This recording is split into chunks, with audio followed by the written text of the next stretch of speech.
Hello there, my name is Pixel, and this time I tried to complete and 100% the game The Forest of the Drizzling Rain. If you're familiar with old RPG Maker games like Mudfather, Eve, The Witch House, then you may have heard about The Forest of the Drizzling Rain. It's a horror game that came out in 2013, and actually there is a remake that was released in Japan in 2022 and was translated to English and published on Steam in 2023. I am very curious since I haven't played the original in so long. The remake version doesn't have any Steam achievements, but I will consider completing the game as getting all of the bookmarks and all of the possible endings, including the secret endings. So let's begin.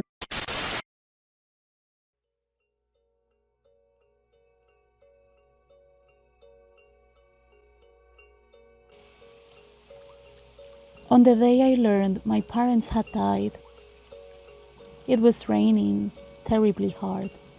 A traffic accident, I was told. Once I heard the voicemail, I rushed to the hospital, but it was too late. I wasn't even able to see my parents' final moments.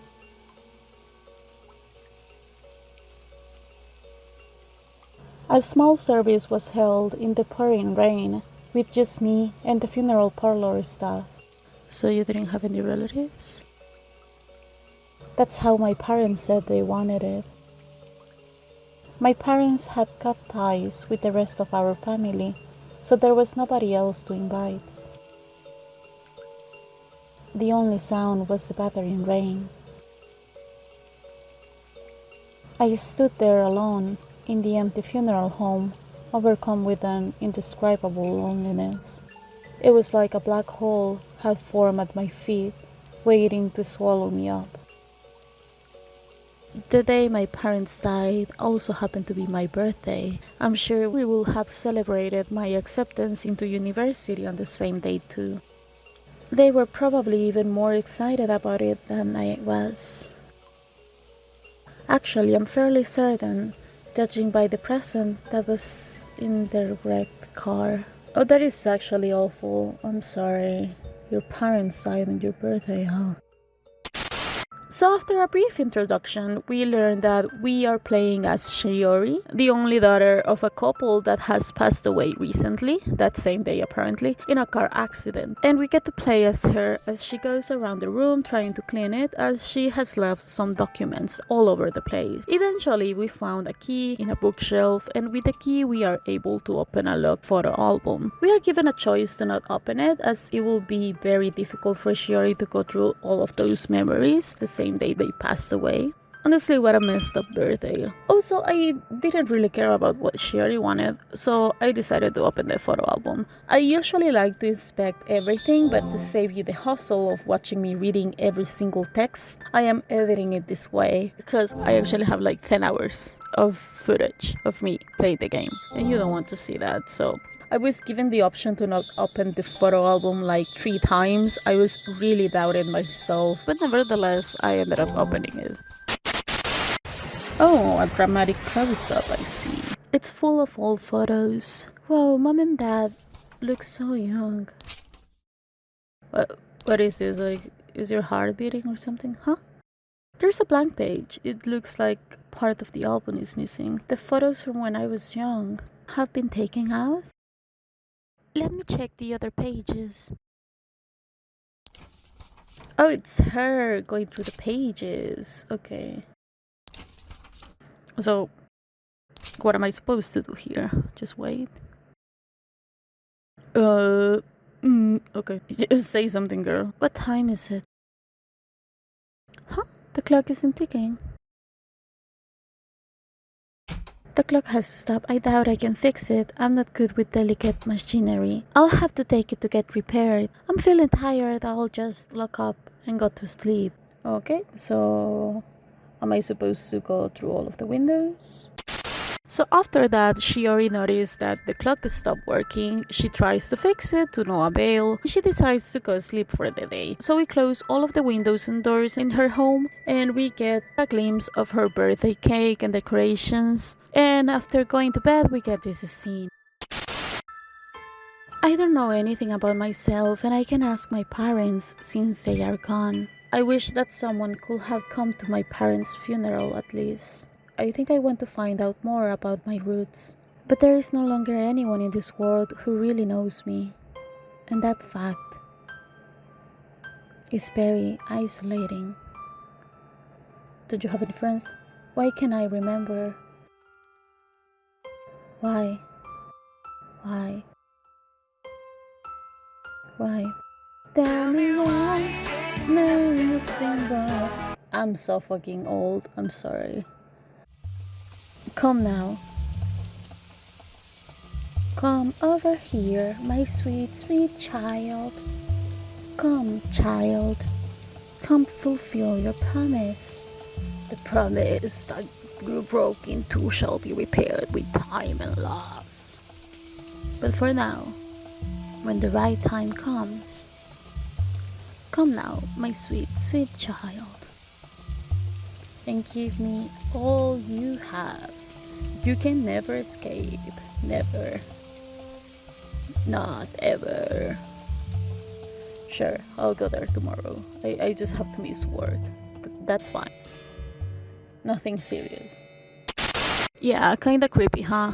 So Shiori gets woken up by the clock ticking and she goes to inspect. The freaking sound was killing me, but I decided that it was the right time for me to inspect everything. So I spent like 10 whole minutes hearing that sound. Eventually, I got tired of the sound and we tried to stop it by breaking the clock. I mean, I would have done the same. After breaking it, Shiori finds an old picture inside of it. The picture is of her parents and her younger self with her grandfather that she has never seen before. The picture had a date and a place, Asakawa Village.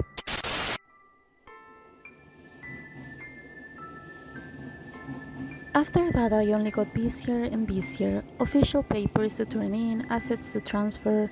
It was also confusing. But what kept me busy the most were all of the part-time jobs I took on to make a living. The inheritance my parents left me was all used up to pay for tuition. I spent every day cramming for graduation and the rest of my time doing paperwork or working. The schoolwork and the whole process kept me busy enough to forget my grief. Summer had come along with the holidays. Suddenly, had a break. Summer break in university drags on forever, which should have been great. But for me, it only made things more depressing. Everywhere I looked in the house was a reminder of my parents. One day I happened to glance at the photo I found in the clock. The person in the photo was probably my grandfather. I kept staring at it, and that thought made all the loneliness I thought I had gotten used to come crashing back down on me. I wanted to see him, or at least try. I wanted to talk to him and ask him things too. I quickly went and withdrew what little savings I had from working. I will use my summer break to try and find the place in that photo. And right now I'm sitting on a train bound for Asakawa Village. So you go alone on a train by yourself. That is not the best idea. So then Shiori arrives near the village and we get to buy an orange juice and then we wait for the bus. But unfortunately the bus never arrives, so it starts getting dark. Shiori asks herself if it would be a good idea to walk to the village, and as she was questioning it, she was found by a police officer who explains that the bus was discontinued due to a lack of demand and he offers to give us a ride. We can decline it, but he's a police officer and the other option was to walk anyways. So Shiori shows him the address that she has, and the police officer refers to this place as the archive. He explains that the archive's owner has passed away, so he is unsure on why Shiori is trying to go there, but anyways, he ends up giving us a ride.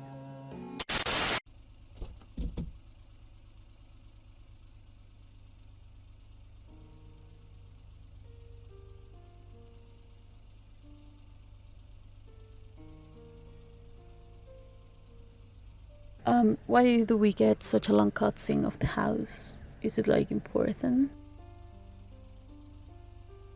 Thank you so much for this. Don't mention it, but are you sure this is the right place? Yeah. Well, it may be after hours, but the caretaker should still be there. He's strict though, so he might not let you in. Regardless, if anything comes up, give the police station a call. I will, thank you very much. Okay, Sherry, so it's me and you, again.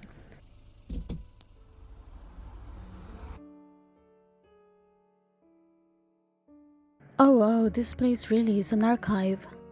Well, what did you expect? They told you that it was an archive.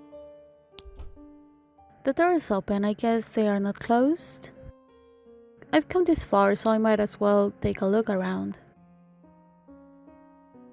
Here goes nothing. This is not one of your best ideas, Sherry. Like, you go to a place you don't know and get yourself into a building. Of course it's dark, you're not supposed to be there. This smell feels familiar. Alright, the same as the old clock. Okay. So we arrive at the archive and Shiori feels a familiar smell, the same smell of the clock. And since everything was dark and I am an idiot, I wandered around for a very long time, until I found an emergency locker key. We heard some noise and with the key we opened the locker. In there we found a small lantern and we now could inspect the archive map. I won't lie, I got lost and ended up wandering off for quite some time. I just wanted to inspect everything. Eventually, I found an open room in the third floor that had an open book on the ground. Asakawa Village Folk Tale, The Taken Spirit and the Guardian. Once upon a time, there was a beautiful woman in the village. Eventually, the woman used her beauty to entrail the men of the village and made them do bad things.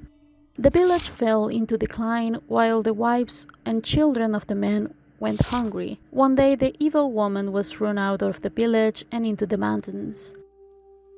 But instead of ceasing her evil ways, the woman transformed into a monster. The woman became the taking spirit and kidnapped many children who wandered into the forest, throwing them down to hell. Even if the village men went into the forest to vanquish her, no one emerged victorious. Then one day came a light, mist like rain, and the taking spirit suddenly came down to the village along with it. Where are my children? Where are my children? The forest doesn't have enough children. Now give me your children. That moment, one of the villagers approached the taking spirit. Strangely, the taking spirit didn't attack the villager. The brave villager then threw a glowing blue stone at the taking spirit. Once the taking spirit was hit, she let out a wail and returned to the forest. The villager who threw the stone begged the taking spirit to not take any more children, and she never came to the village again. That villager became known as a guardian deity and continued to protect the village. Children no longer entered the forest, and the village recovered. What a creepy story.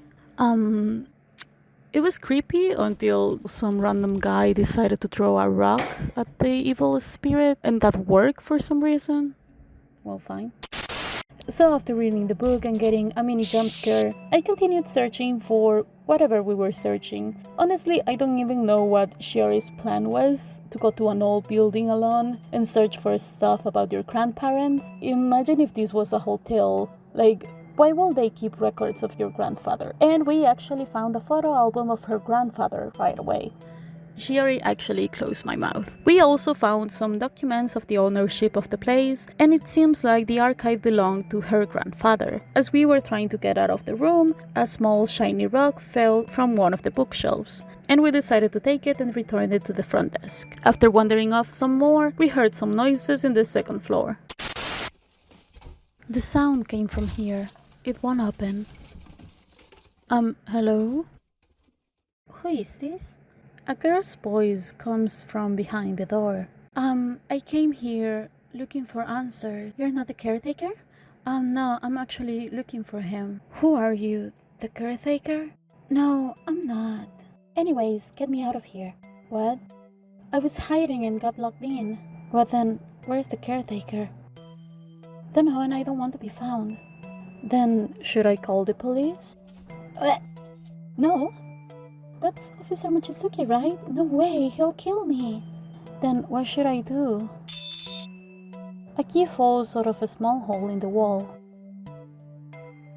What's this? Use this to look for the key to this room.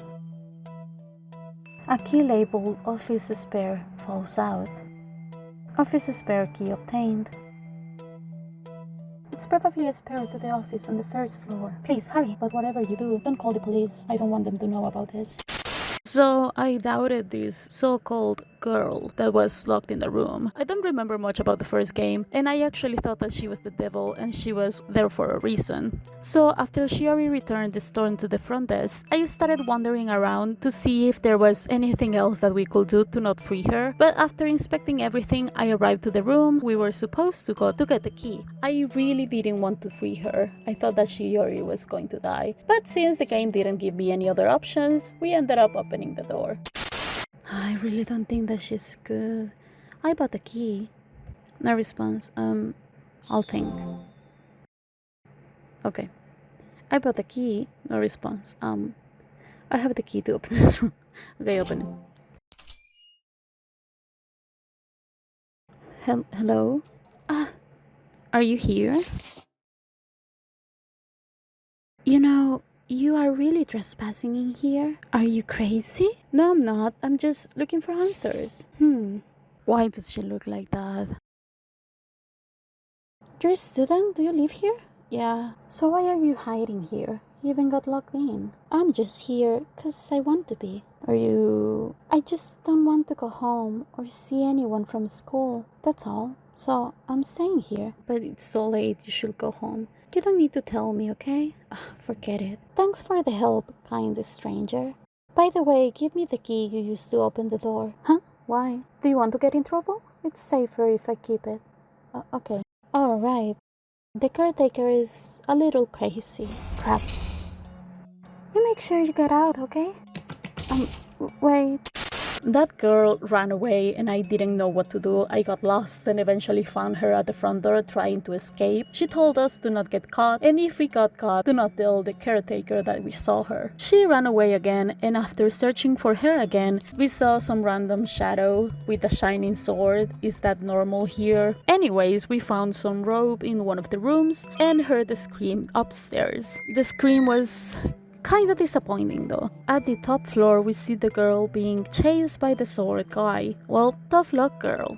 Bye. I wandered off some more. Eventually the guy heard us and we locked ourselves in a room. The guy was really trying to break the door. Chill, my guy. So we tried using the rope to escape, but it was too short, so our best option was to throw the lamp through the window to create a distraction and make it seem like someone jumped from the third floor. We walked to the exit since at the time I didn't know that there was an option to run, and we locked ourselves in another room. There was a lockbox and some papers in the trash, and we collected a calendar scrap earlier, and with that date we opened the box, found a small key that said basement, and I already knew where the basement was since I checked every part of the building before. Shiori opened the basement, and now we were in a blue room that had a rock over a well. Shiori tries to move the big rock. Like, imagine if the devil is under that well. Like, you don't know that? We don't know that? Shiori doesn't know that? She could have died. But anyways, the sword guy came and followed Shiori and eventually killed us. Nah, actually he handed us a paper that said that the place was closed and that he was calling the police, also that he was the caretaker, and the sword was fake. Why would a real sword be glowing anyways? And with that we get a new scene.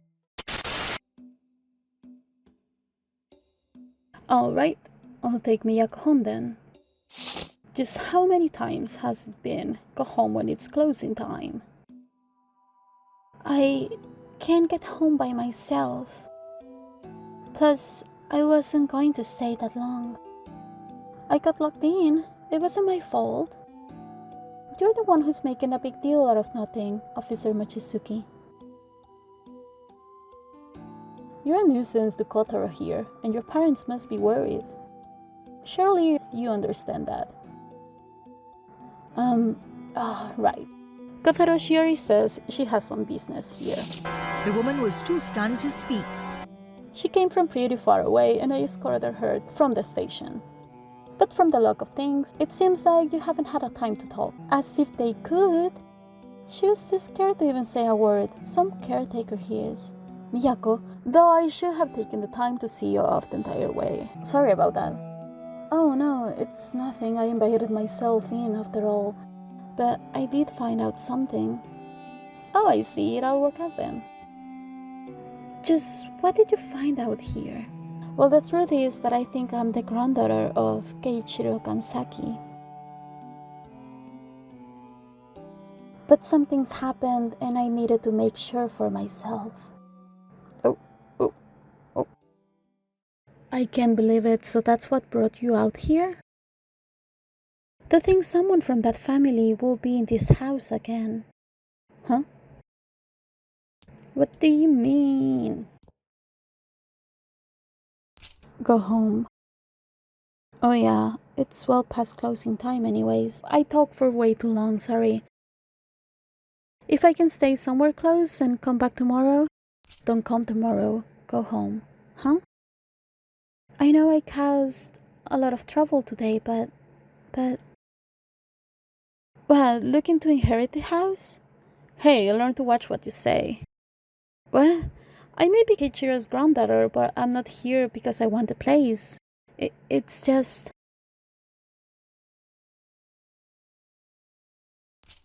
Go home. But I need to know more about this place, no matter what.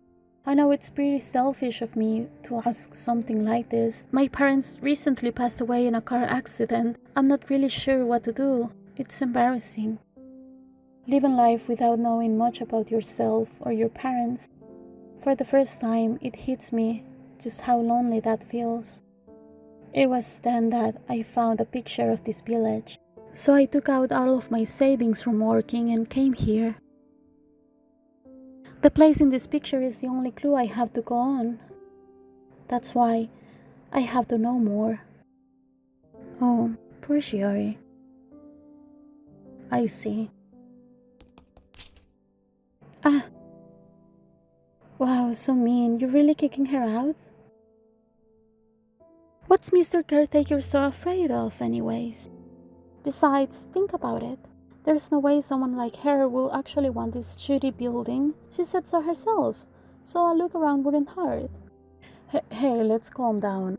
Also, there isn't really a place to stay around here. What? It's just a village with nothing much, no buses, stores, or hotels of any kind. There is one place the village chose to use in emergency situations. And that's here.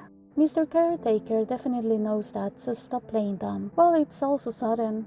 Even Kotaro is surprised. For now, things have been cleared up, so can we leave it at that? And there we have it. You should be fine to stay the night. It's something the village decided on, right, Kotaro? Okay, it's settled. From the day I began my stay at the archive, the caretaker here can speak, and written notes are used in place of words. It seems like he can hear my voice though. That night I was given another memo. Do not step outside the archive.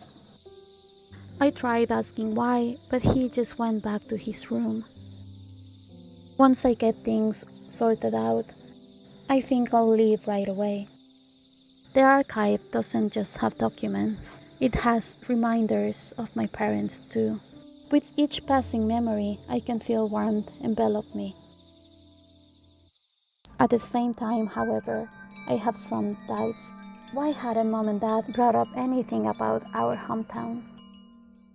Why did we move away? Why did they cut ties with everyone they knew? Why does it feel like there's some secret here?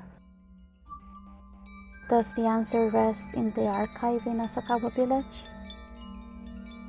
Or bookmark, Shadow of Memory. Okay, it was added to our bookmark.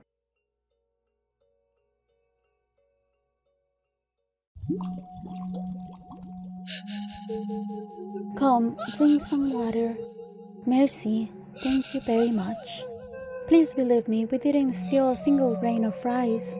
So why must we continue to be punished like this? Because of that, I lost another child tonight. Is there anything I can do? Please, oh please mourn for my child. Alright, I shall prepare a proper burial. Mercy, you are so kind.